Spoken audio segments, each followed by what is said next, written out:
आज हम आपको कक्षा द्वादशी विषय चित्रकला और उसका जो एक महत्वपूर्ण टॉपिक है मुगल कालीन कला, उसके बारे में जानकारी देते हैं।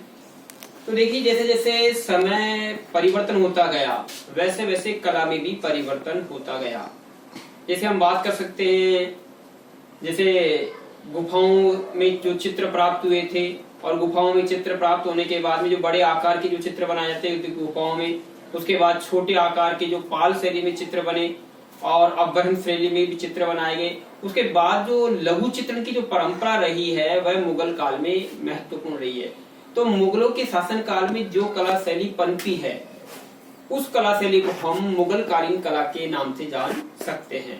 तो इस प्रकार से जो कुछ शैलीगत विशेषताएं प्रत्येक समय में अलग अलग रही है और उन शैलीगत विशेषताओं के आधार पर इन शैलियों को अपन ने विभिन्न विभिन्न कालखंडों में बांटा है।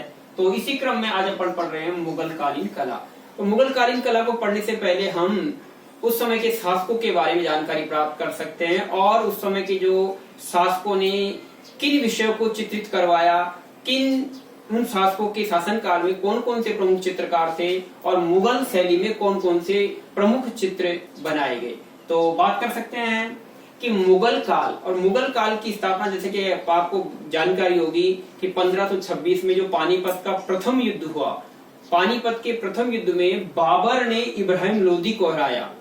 बाबर ने इब्राहिम लोदी को हरा करके मुगल साम्राज्य की स्थापना की। तो मुगल साम्राज्य का सूर्य उदय होता है बाबर के काल में। बाबर एक कला प्रेमी शासक रहा और बाबर का जो बाबरनामा है उसमें बताया गया है कि पूर्व का जो बिहजाद, पूर्व का रफेल जिसको कहा जाता है, बिहजाद को कहा जाता है और वह उसका प्रिय कलाकार था। तो बाबर का शासनकाल 1526 से लेकर 1530 तक रहा और इसके समय के चित्र ज्यादा तो देखने को नहीं मिलते हैं, किंतु यह एक कला प्रशंसक, कला प्रेमी शासक रहा। इसी क्रम में इसके बाद जो शासक रहा वह था हुमायूं, बाबर का पुत्र हुमायूं। और बाबर का पुत्र हुमायूं जो जिसका शासनकाल माना जाता है 1530 से लेकर 1556 और हुमायूं भी एक श्रेष्ठ शासक रहा, कला का प्रेमी शासक रहा। हुमायूं के दरबार में दो ईरान से जो चित्रकार आए थे जिनका नाम था मीर सैयद अली, जिसको शॉर्ट में जुदाई कहा जाता है, और ख्वाजा अबुद इस्मत, जिसको शॉर्ट में सिराजी कहा जाता है, वह उसकी दरबार के दो मुख्य चित्रकार थे।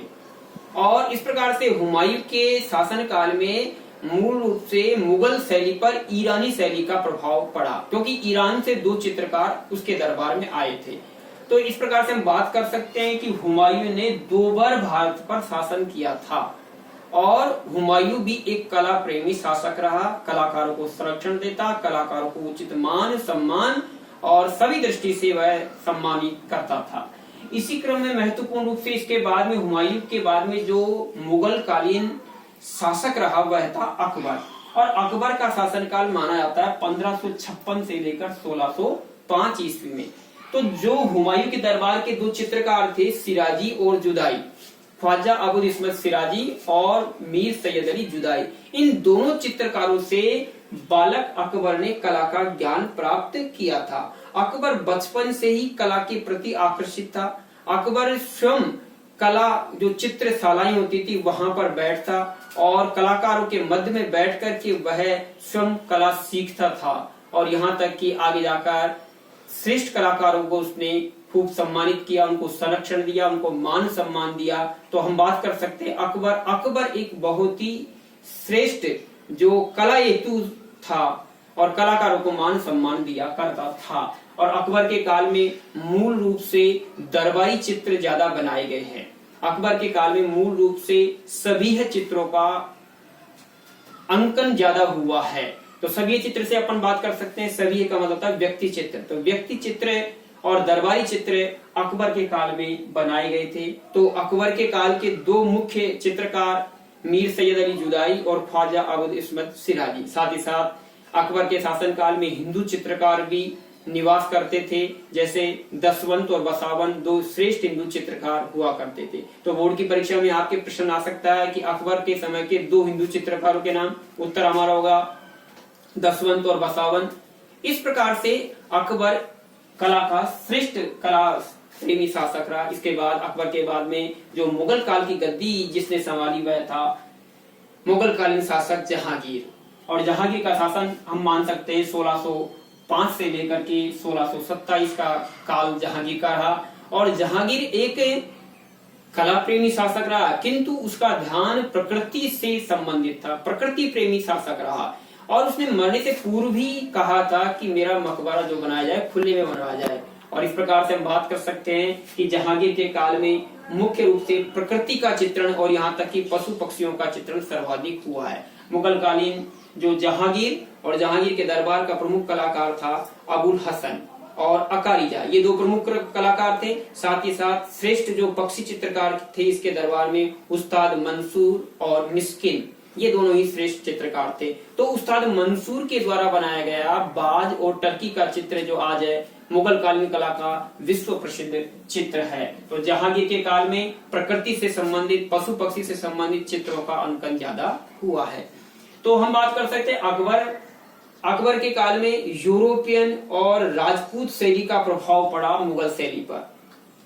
हुमायूं के काल में मुगल शैली पर प्रभाव पड़ा ईरानी शैली का।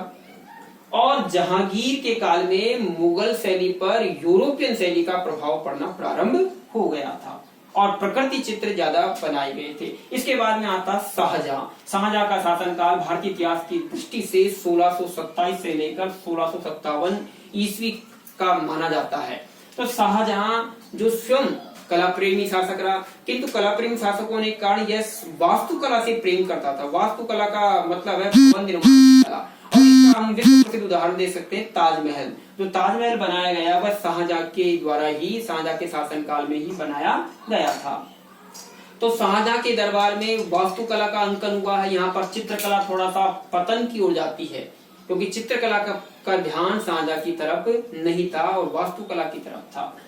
किंतु इसके दरबार का एक महत्वपूर्ण कलाकार था उस्ताद फकीर उल्लाह और यह भी एक श्रेष्ठ शासकों की दृष्टि से रहा, किंतु वास्तुकला का यह प्रेमी था। इसके बाद में आता है औरंगजेब ने 1657 से लेकर 1707 ईस्वी तक भारत पर शासन किया है।